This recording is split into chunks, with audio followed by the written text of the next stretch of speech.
Halo teman-teman, selamat datang di course PHP, di mana di sini kita akan bahas tentang PHP Composer. Sebelum kita mulai ke materi, kita akan kenalan dulu ya. Jadi nama saya adalah Eko Kurniawan Kanedi. Saat ini saya kerja sebagai technical architect di salah satu e-commerce terbesar di Indonesia.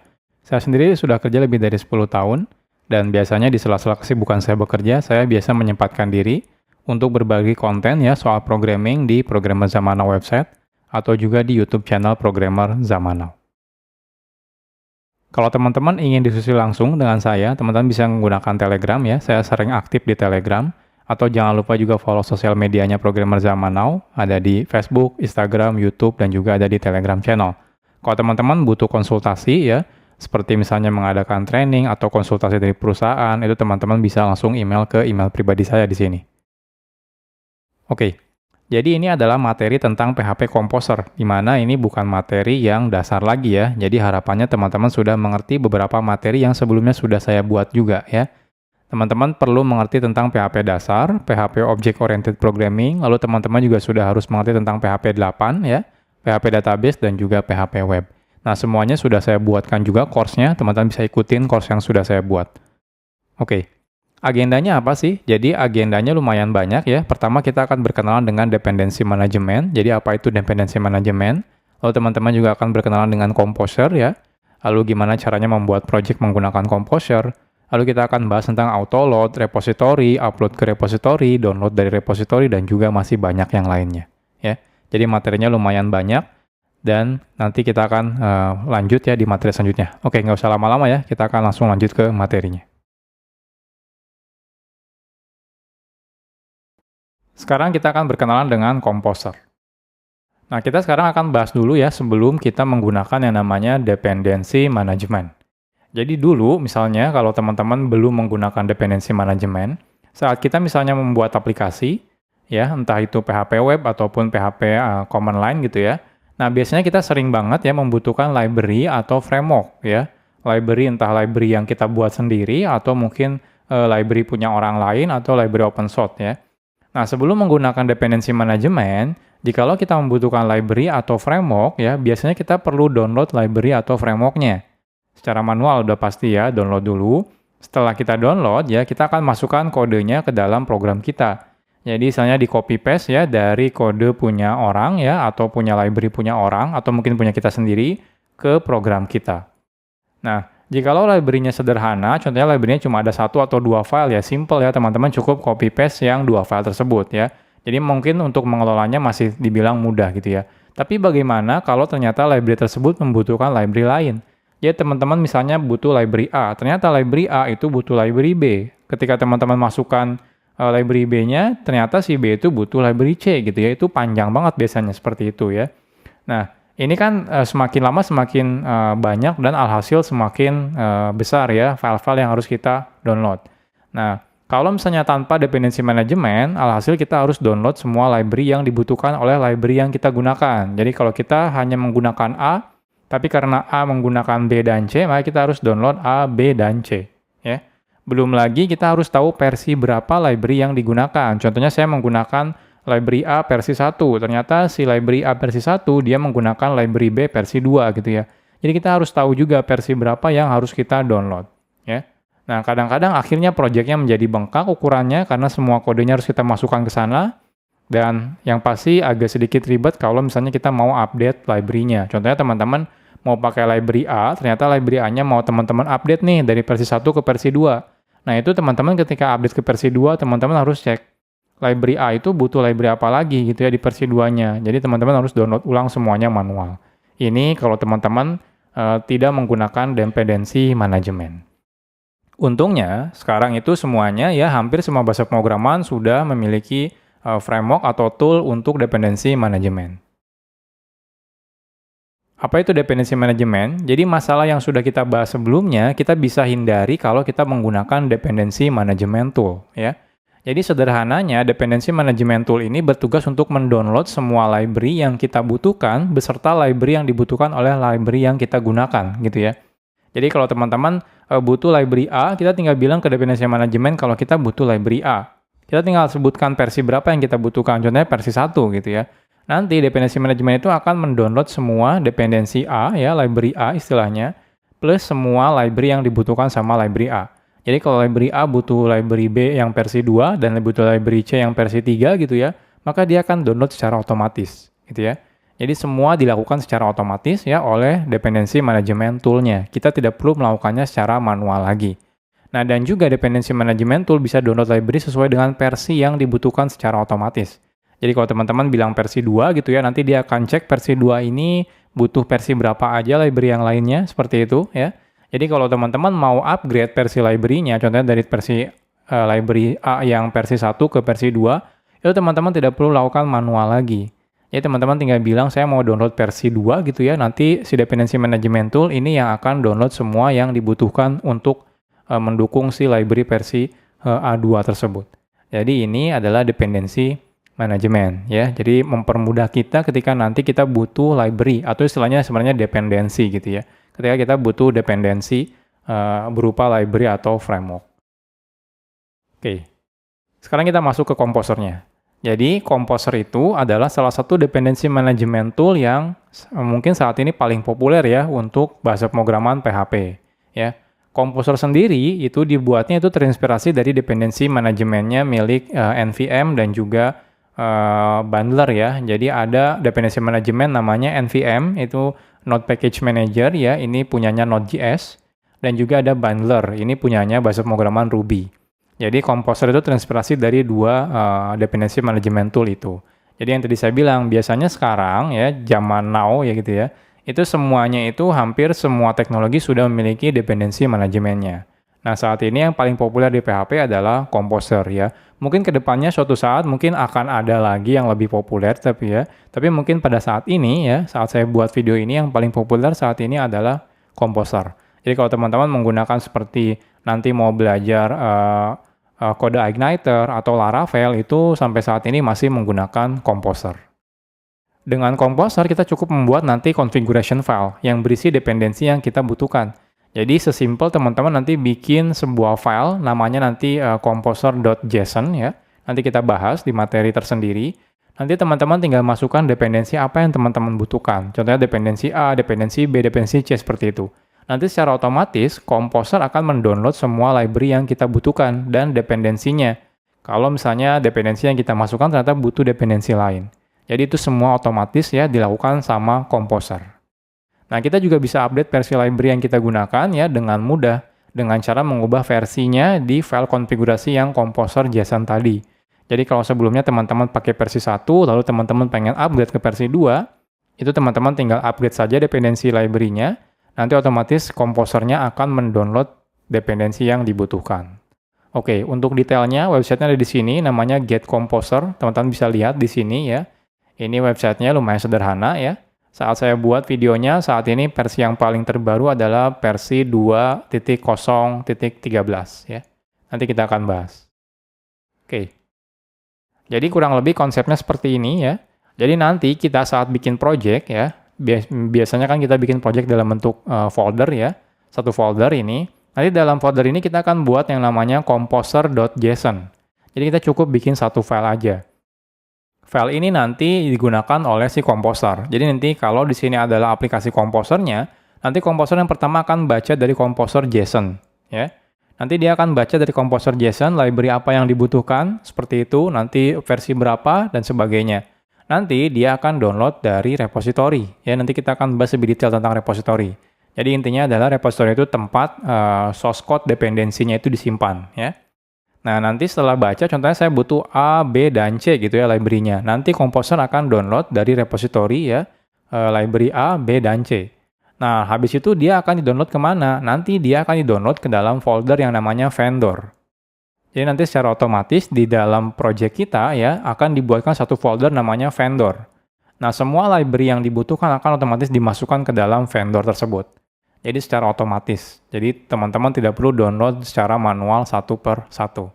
Jadi cara kerja komposer sebenarnya sederhana ya. Jadi seperti ini cara kerjanya ya dan nggak ada yang aneh-aneh. Jadi harusnya teman-teman nanti bisa dengan mudah mengikuti ini walaupun sebelumnya mungkin belum pernah menggunakan dependensi manajemen.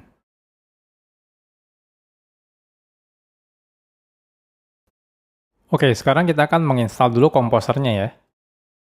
Untuk menginstal Composer, teman-teman cukup download binary file komposernya ya, ada di sini di websitenya composer getcomposer.org ya /download.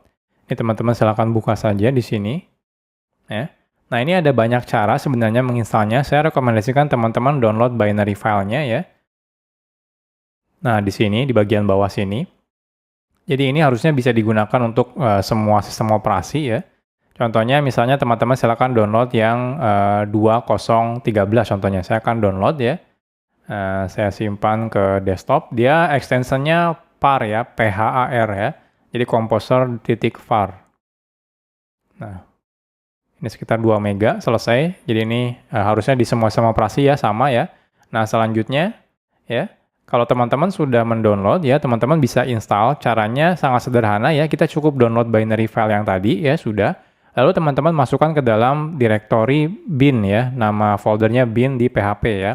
Ini mirip kayak tutorial yang pernah saya bahas di PHP dasar ya, menginstal path-nya si PHP ini. Jadi teman-teman cukup masukkan ke sana ya, nanti secara otomatis composer.par-nya itu otomatis bisa diakses dari terminal ya, karena sebelumnya kita sudah setting path-nya ya. Atau kalau teman-teman mau terpisah path-nya silakan aja ya, teman-teman pisahkan path-nya misalnya untuk komposer. Tapi artinya apa? Artinya teman-teman harus masukkan lagi ke dalam path-nya si sistem operasinya ya. Jadi teman-teman kalau misalnya lupa, teman-teman bisa flashback lagi ya, ikutin tutorial saya tentang PHP dasar. Di sana sudah saya jelaskan ya.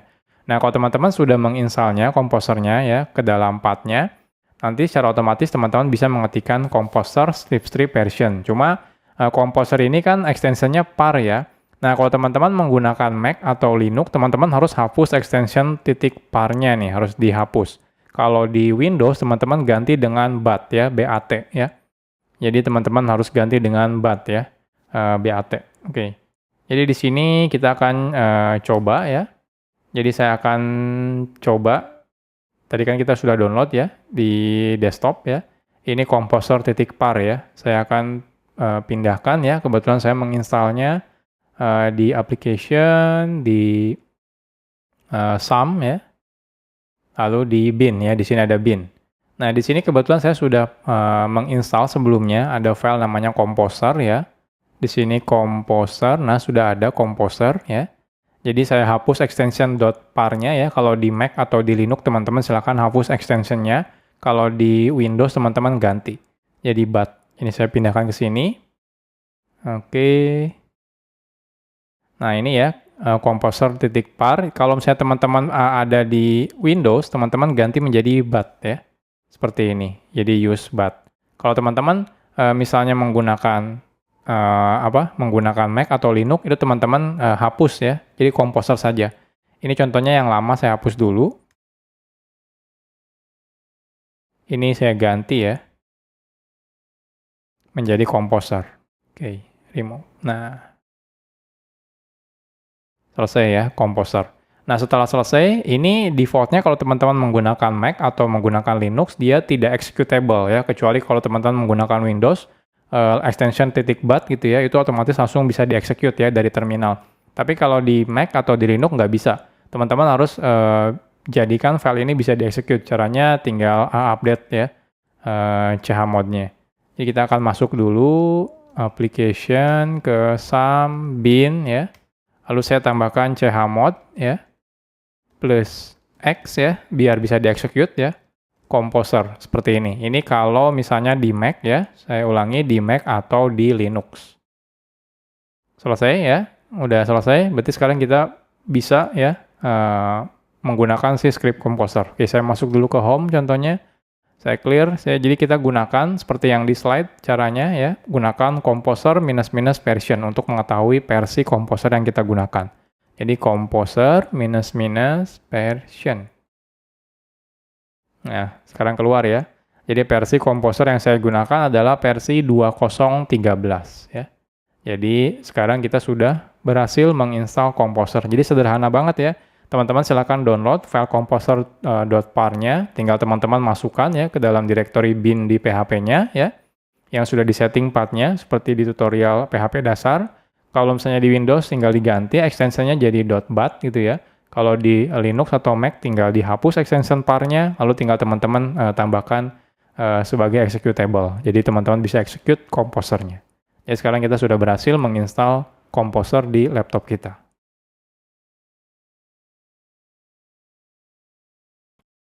Sekarang kita akan coba membuat project menggunakan Composer.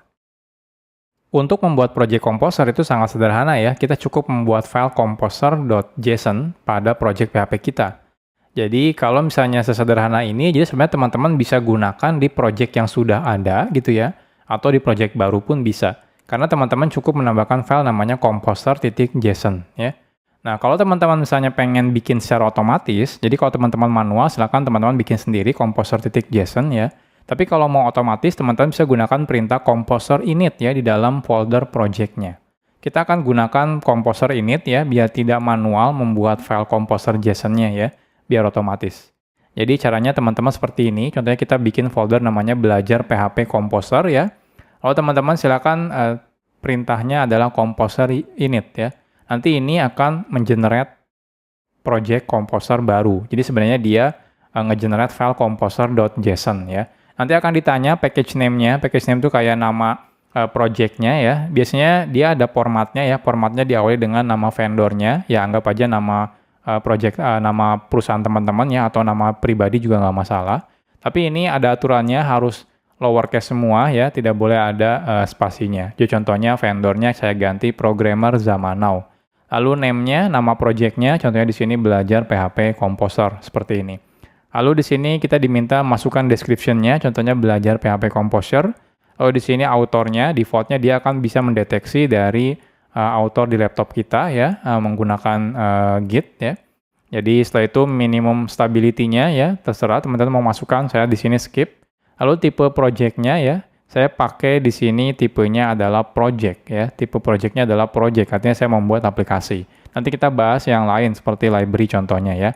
Lalu lisensinya, kalau teman-teman mau masukkan lisensi silakan masukkan di sini ya. Jadi nanti tinggal di enter-enter aja sambil jalan. Oke. Jadi di sini saya akan buat ya. Jadi saya akan masuk dulu ke tempat biasa saya bikin project, development YouTube ya. Lalu di sini saya akan buat folder baru, mkdir belajar PHP Composer. Saya masuk dulu belajar PHP Composer ya. Nah, jadi di sini tinggal gunakan Composer init. Nah, di sini namanya programmer zaman now / belajar PHP Composer contohnya ya. Selanjutnya description-nya di sini belajar PHP Composer. Autornya saya samakan saja. Oke, minimum stability-nya saya kosongkan. Tipenya di sini saya pilih project ya, karena saya mau buat project. Lisensinya saya kosongkan. Di sini apakah kita mau download dependensi? Ya, kita belum belajar dulu dependensi ya, nanti dulu. Nanti di materi terpisah, jadi saya di sini pilih no ya. Apakah saya mau download dependensi yang buat development? Saya juga di sini tidak akan dulu ya, jadi masukkan no. Selesai, dan kira-kira isinya bakal seperti ini ya. Nah, seperti ini. Ini JSON Composer JSON-nya. Jadi ada name-nya, description, type-nya, authors-nya ya. Dan require-nya, dependensinya masih kosong ya, belum ada. Oke, udah oke sih. Saya yes. Selesai. Jadi sekarang kita sudah ya, kalau teman-teman lihat di sini sudah ada file namanya composer.json. Oke, saya akan buka menggunakan PHP Storm ya. Silakan teman-teman buka menggunakan PHP Storm ya, bisa manual buka PHP Storm-nya atau menggunakan Visual Studio Code juga boleh ya, nggak masalah. Silakan gunakan text editor yang biasa teman-teman gunakan. Ini sudah ada nih Composer JSON-nya. Oke, ini hurufnya kayaknya kekecilan, saya perbesar dulu.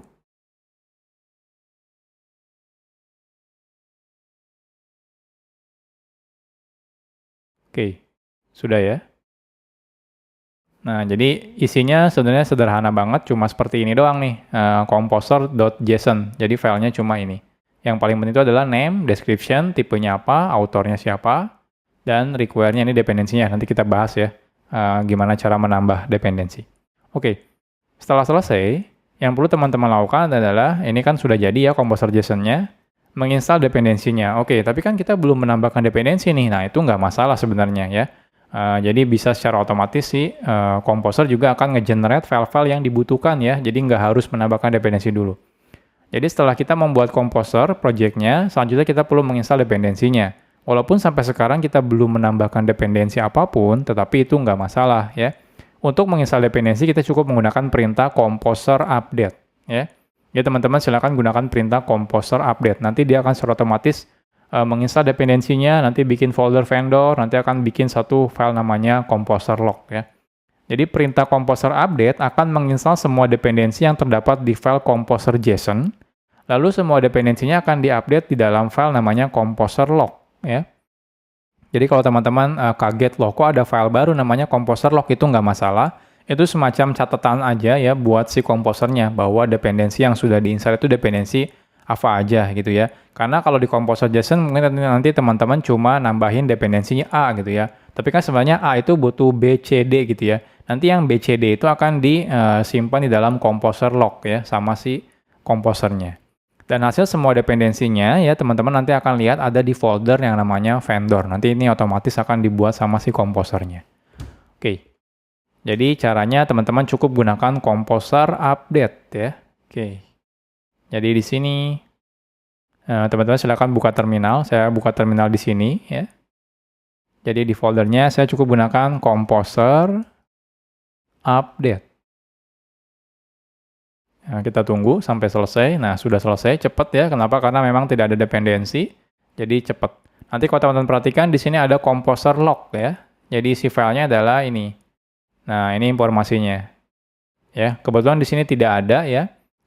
Tidak ada dependensi apapun, karena memang kita belum memasukkan dependensi apapun. Oke, selanjutnya di sini ada folder yang namanya vendor ya. Di sini vendor, di sini ada banyak file PHP ya. Ini di auto generate oleh si composer ya. Teman-teman sebenarnya nggak perlu harus tahu isinya apa, karena ini sudah otomatis dan auto-generate sama si komposernya. Oke, jadi seperti itu aja. Nah, kalau misalnya teman-teman sudah, gimana kalau nanti suatu saat teman-teman mau submit ini ke repository Git misalnya ya. Nah, ini sarannya adalah teman-teman jangan submit yang vendornya ya. Kenapa? Karena vendornya itu bakal gede banget tergantung library teman-teman seberapa banyak gitu ya. Semakin banyak library yang di-download, maka semakin besar vendornya. Jadi tidak disarankan untuk mengcommit yang vendor. Folder vendor itu silakan di-ignore saja dari Git repository. Nah, kalau teman-teman mau commit ya ke dalam repository Git, contohnya di GitHub, itu teman-teman cukup commit yang JSON dan log ya. Nah, kenapa log perlu di-commit? Biar nanti versi dependensinya sudah ditentukan.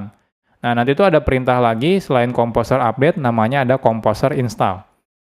Kalau composer update, itu akan mendetek dependensi dari JSON, ya, file composer JSON, lalu dia akan install dan simpan di composer log. Kalau misalnya composer install, itu dia akan bacanya dari composer log. Dari composer log, lalu dia akan install ke vendor, gitu ya. Jadi seperti itu. Jadi ada yang composer update. Kalau misalnya teman-teman ngerubah composer JSON, silakan gunakan composer update. Tapi kalau teman-teman misalnya download dari repository yang sudah ada composer log-nya gitu ya, teman-teman bisa langsung gunakan composer install tanpa menggunakan composer update. Jadi kalau misalnya sudah ada ya, tinggal composer install saja. Kebetulan di sini sudah ada, jadi tidak ada yang diinstal. Jadi seperti ini ya, cara teman-teman membuat project composer. Jadi sederhana banget ya. Cukup bikin satu file composer JSON.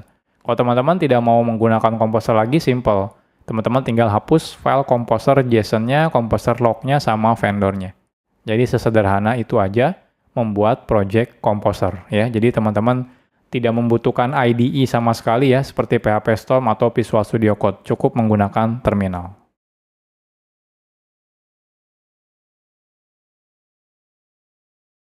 Sekarang kita akan coba membuat program Hello World ya menggunakan PHP Composer. Composer itu secara otomatis akan menyimpan semua library yang kita gunakan di directory yang namanya vendor.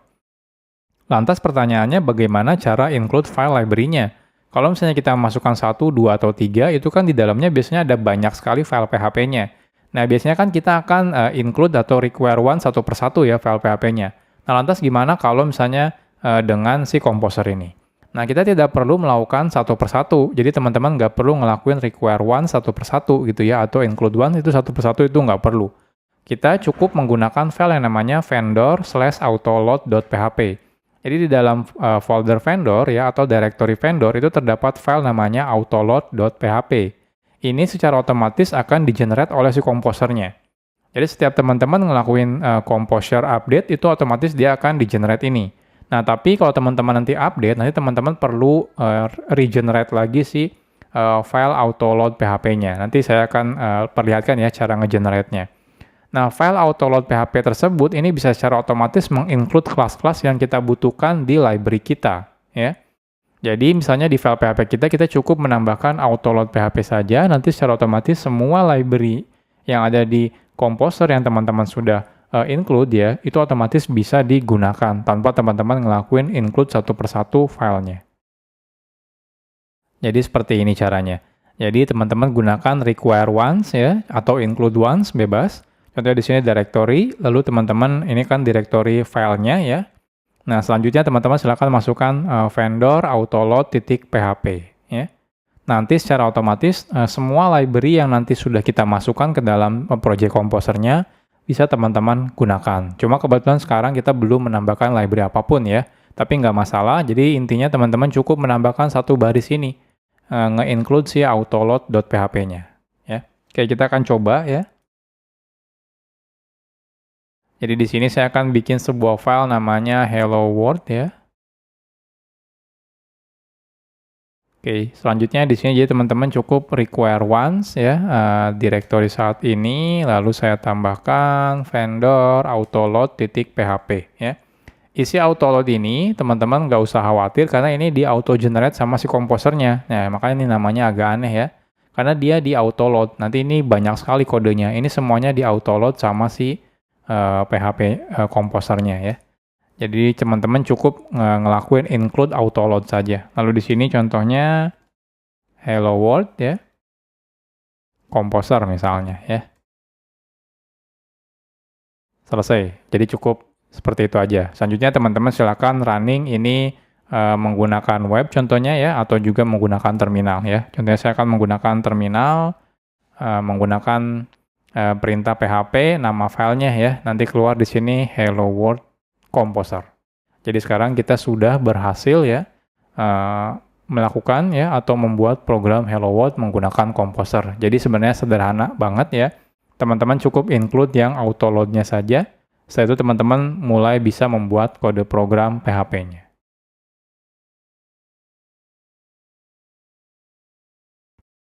Sekarang kita akan bahas tentang autoload.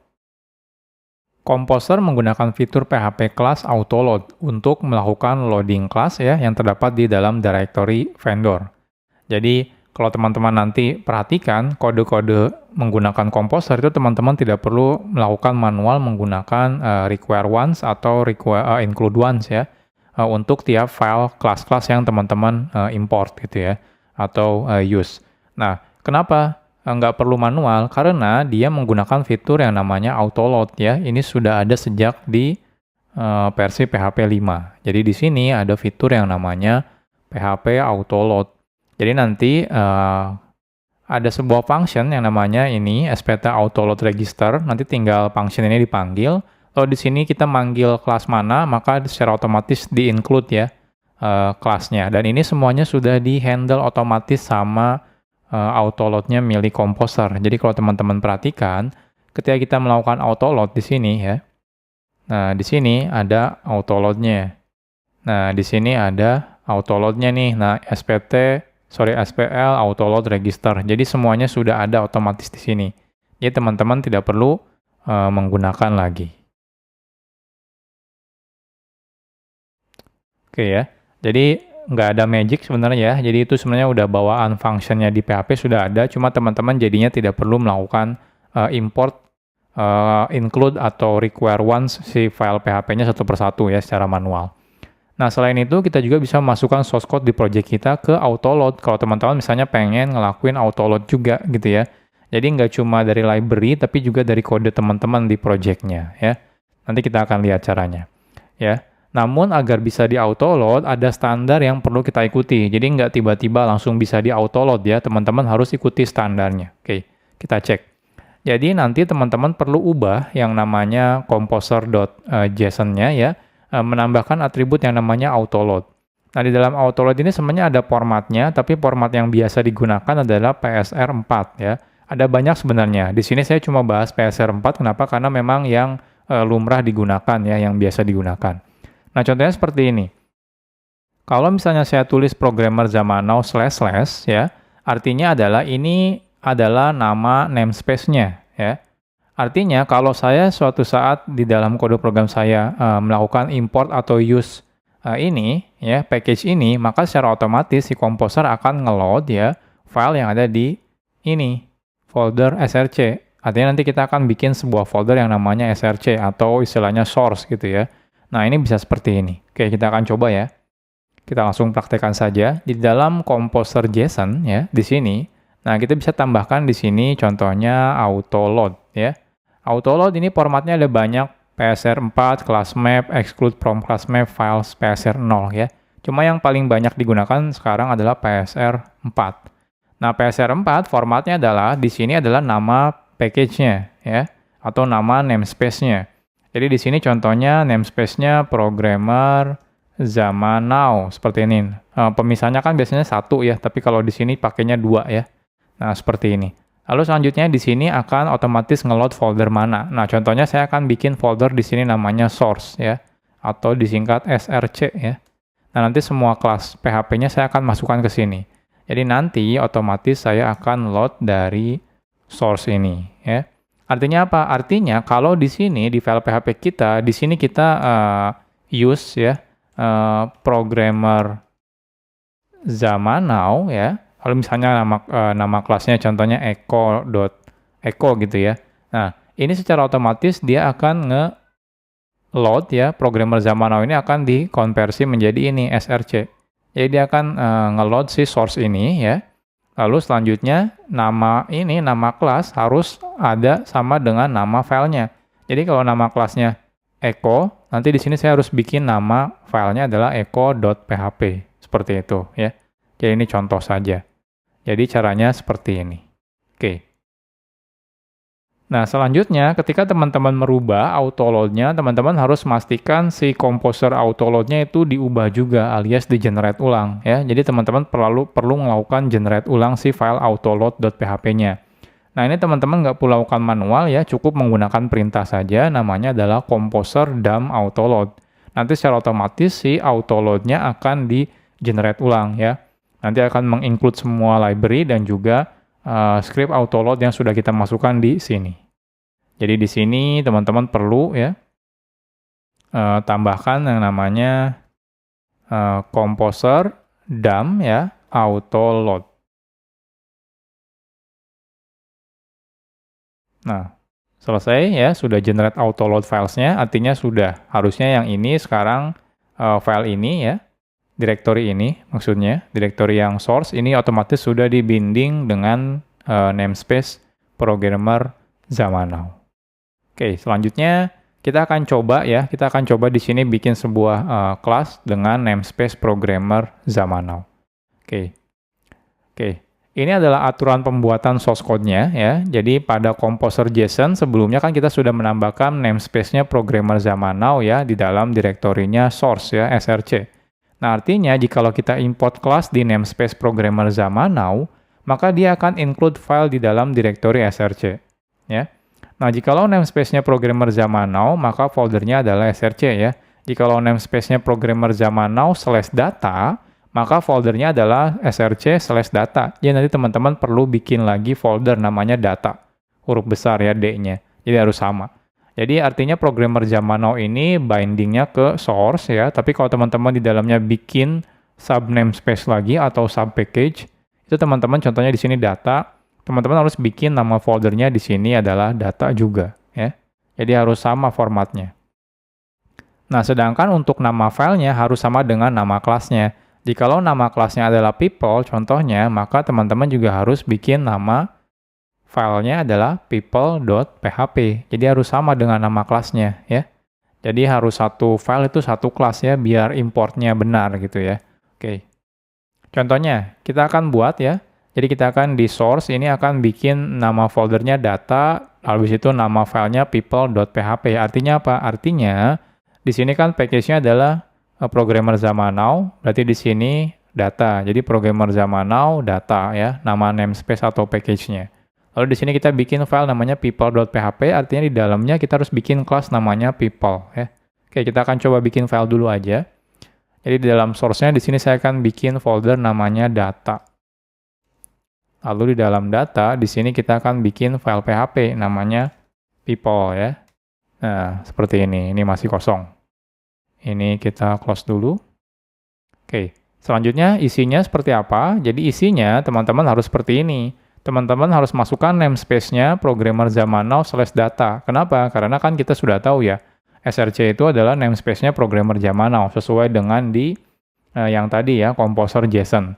Lalu di sini kita harus tambahkan data. Kenapa? Karena kita bikin folder lagi di dalamnya, yaitu folder data. Jadi teman-teman harus masukkan data. Oke, jadi di sini namespace-nya programmer zaman now /data. Nah, seperti ini ya. Jadi ini beneran harus sama dengan ini. Jadi kalau beda satu karakter itu salah ya. Oke, selanjutnya kita akan bikin kelas people ya. Jadi harus sama huruf besar kecilnya dengan nama filenya. Jadi kalau misalnya nama filenya people.php, kita bikin nama kelasnya people juga ya. Oke, lalu di sini kita silakan masukkan apapun kodenya. Contohnya di sini saya bikin kelas people ya. Lalu saya bikin constructor.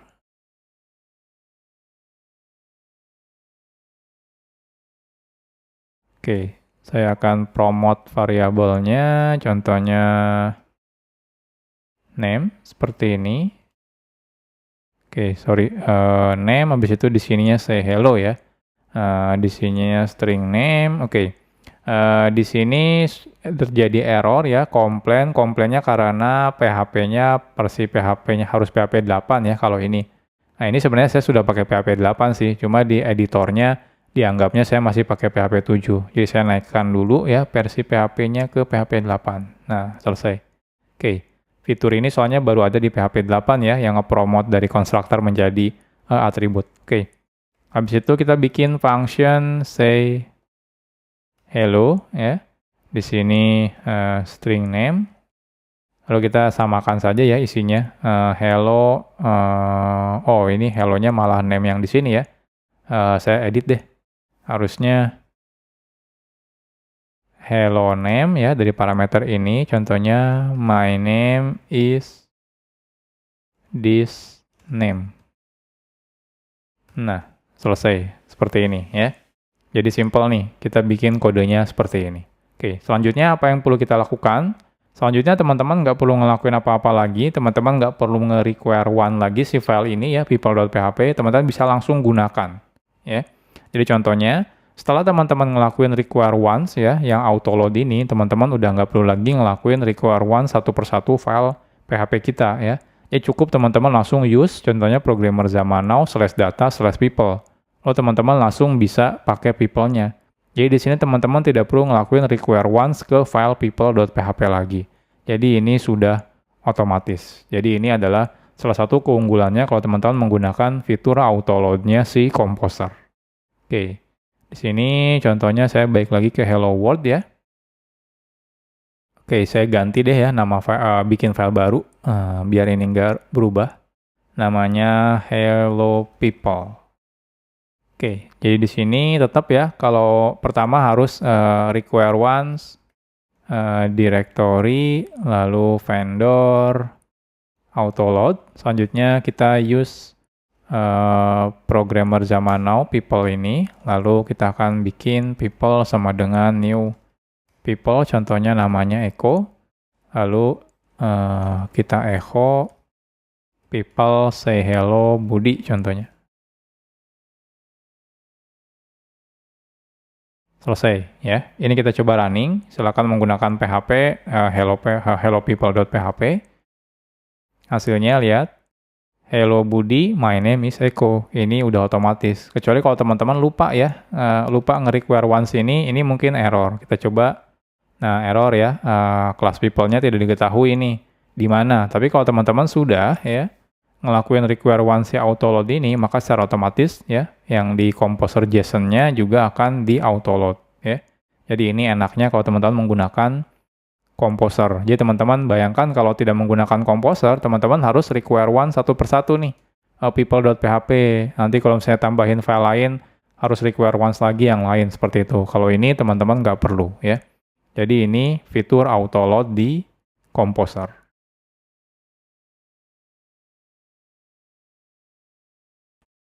Sekarang kita akan bahas tentang repository. Repository itu merupakan tempat semua dependensi atau library atau framework ya yang berbasis Composer itu disimpannya. Nah, secara default Composer itu menggunakan repository yang namanya packages ya. Jadi kalau teman-teman lihat ada di sini nih. Ini yang open source library itu rata-rata disimpan di sini ya. Jadi open source library atau framework open source itu disimpannya di sini ya. Kalau teman-teman misalnya punya repository sendiri, teman-teman bisa tambahkan sendiri jika teman-teman mau ya. Nah, kita akan lihat di packages di sini. Jadi di sini itu banyak sekali ya. Nah, ini teman-teman bisa searching ya atau browse mungkin ya di sini. Ini library yang open source ya. Contohnya yang terkenal itu seperti Laravel ya. Itu ada di sini contohnya Laravel ya. Ada juga misalnya kode Igniter gitu ya. Kode Igniter juga ada di sini ya. Jadi banyak banget yang populer di sini. Contohnya kalau teman-teman misalnya, oh saya mau butuh ngirim email.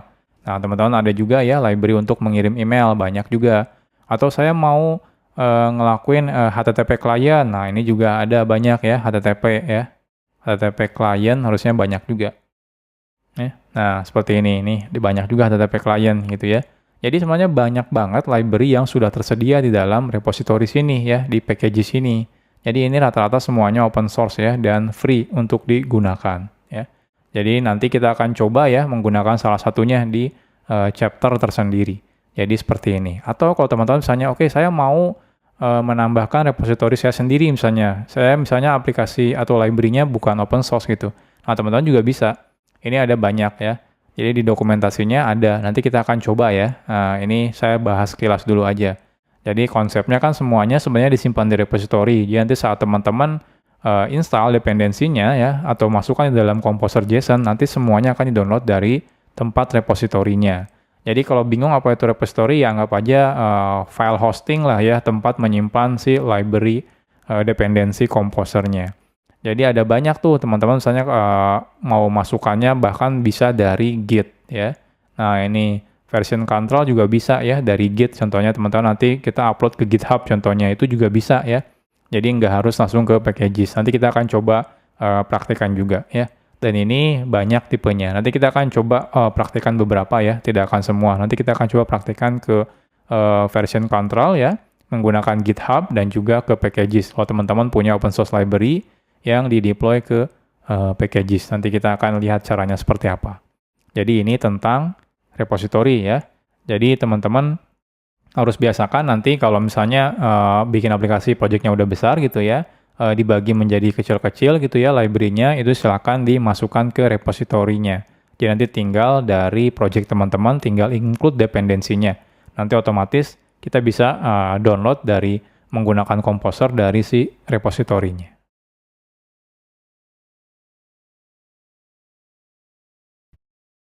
Sekarang kita akan bahas tentang menambah dependensi. Nah, salah satu keuntungan menggunakan Composer adalah kita bisa dengan mudah menambahkan dependensi library yang kita butuhkan. Nah, secara garis besar itu terdapat dua jenis library ya di dalam Composer. Yang pertama adalah library yang kita gunakan ketika proses development, dan yang kedua adalah ketika aplikasinya berjalan. Jadi, teman-teman misalnya bisa menambahkan dua jenis library yang dibutuhkan ketika aplikasinya beneran berjalan ya, atau ketika proses development saja. Artinya ketika dijalankan ya nggak dibutuhkan juga library-nya. Nah, contoh library yang digunakan ketika proses development saja, contohnya library untuk unit test. Ya, nanti kita akan buat cross visa untuk unit test. Jadi, tapi ini adalah contohnya ya, contoh library yang dibutuhkan buat development, tapi nanti ketika berjalan itu sebenarnya nggak terlalu dibutuhkan. Nah, untuk menambah library ya, kita bisa tambahkan di Composer filenya ya dengan menggunakan atribut yang namanya require.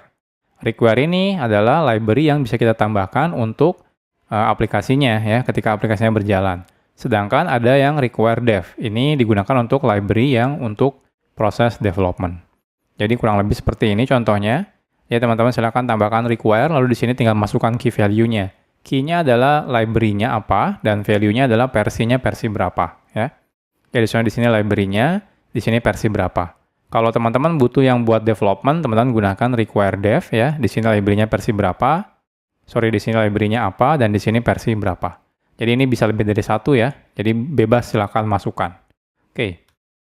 Nah, teman-teman perlu ketahui ya tentang versi library ya. Saat kita menambahkan library, kita perlu menentukan versi berapa yang akan kita gunakan. Jadi teman-teman nggak bisa langsung tambahkan aja library-nya. Harus diberitahu ke komposernya versi berapa yang kita akan gunakan ya. Nah, ada beberapa cara menggunakan versi library di komposer. Semuanya tertulis di dalam halaman dokumentasinya. Jadi ada banyak caranya sebenarnya ya. Saya sengaja nggak buatkan dalam bentuk slide karena lumayan panjang ya. Teman-teman bisa baca langsung di sini. Jadi intinya penulisan versi di sini, kalau teman-teman pengennya exact langsung tinggal dituliskan aja. Tapi nanti ada format penulisan lain, contohnya lebih dari dan kurang dari, seperti itu juga bisa ya untuk versinya. Dan rata-rata di Composer itu menggunakan, kalau membuat library ya, atau project, itu versinya dia biasanya menggunakan ini, semantic versioning. Semantic versioning kalau kita lihat ya, ini formatnya kurang lebih seperti ini nih. Nah, ya, jadi ngikutin kayak gini. Jadi dia ada major-nya di depan ya.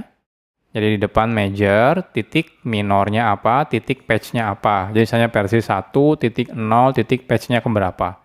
Jadi biasanya 3 seperti ini ya. Nah biasanya kalau major-nya naik gitu ya, berarti bisa aja nggak backward compatible gitu ya. Nah kalau misalnya minornya naik, mungkin ada fungsionalitas atau ada perubahan di fiturnya gitu ya. Tapi biasanya masih backward compatible ya. Nah, kalau misalnya patch, biasanya mungkin ada bug gitu ya, dan di patch gitu ya. Jadi biasanya kalau bug fix gitu ya, biasanya naiknya adalah versi patch-nya, versi yang di belakang ini. Jadi kalau contoh misalnya seperti ini ya, versinya 2 berarti major-nya, minornya adalah 1, dan 0, dan patch-nya adalah 0. Ya teman-teman kalau ada bug gitu ya, habis itu dinaikkan versinya jadinya 201. Tapi kalau teman-teman oke mau nambah fitur baru atau fungsionalitas baru, jadi naik 210. Atau mau di rewrite gitu ya, akhirnya harus ngerubah semuanya, nggak compatible, teman-teman ganti dari majornya, dari 2 menjadi 3, seperti itu. Jadi dia menggunakan semantic versioning ya, untuk komposer rata-rata. Oke, kalau untuk penulisan library-nya, versinya, ini teman-teman bisa baca di sini. Jadi ini penulisan versi library-nya. Jadi ada banyak sekali ya penulisannya, ini kita bisa lihat di sini. Nah, yang pertama menggunakan exact. Jadi kalau teman-teman mau pakai library yang versinya 102, tinggal tulis saja 1.0.2. Jadi ini exact. Langsung ya, ini yang paling gampang sebenarnya. Nah ada juga versi range. Kalau teman-teman mau pakai range itu bisa ya. Seperti lebih dari sama dengan, kurang dari, seperti itu bisa.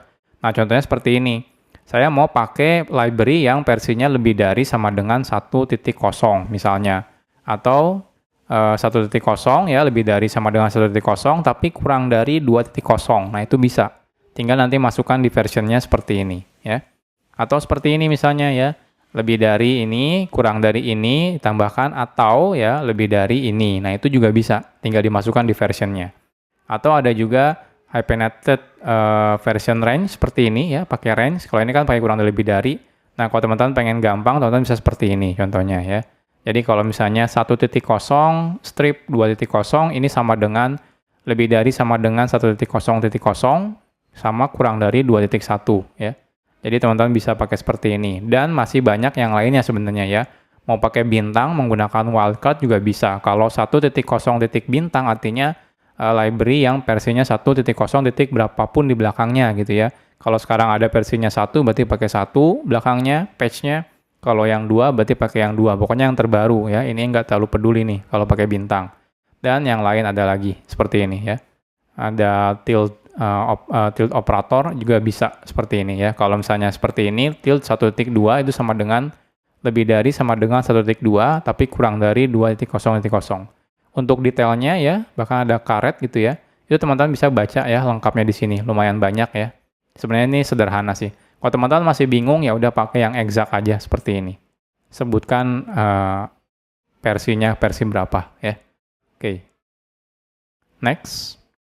Nah ini contohnya, kita akan coba menambahkan sebuah library yang lumayan populer, namanya adalah Monolog.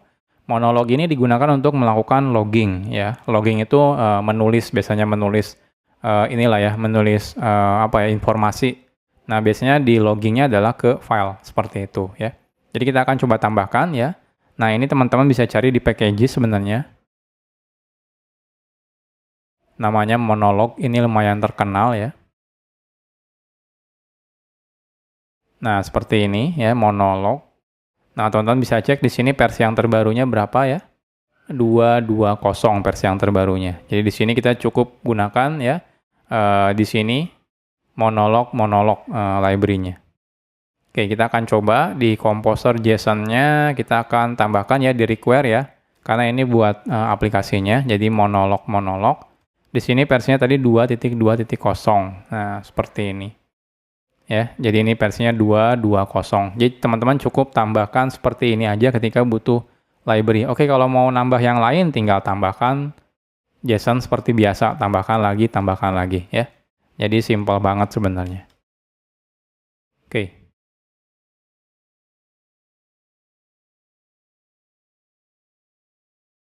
Nah, next-nya jangan lupa ya, setelah teman-teman menambahkan, biasakan melakukan composer update, lalu composer dump autoload untuk mengenerate ulang. Oke, kita akan coba di sini, berarti composer update ya.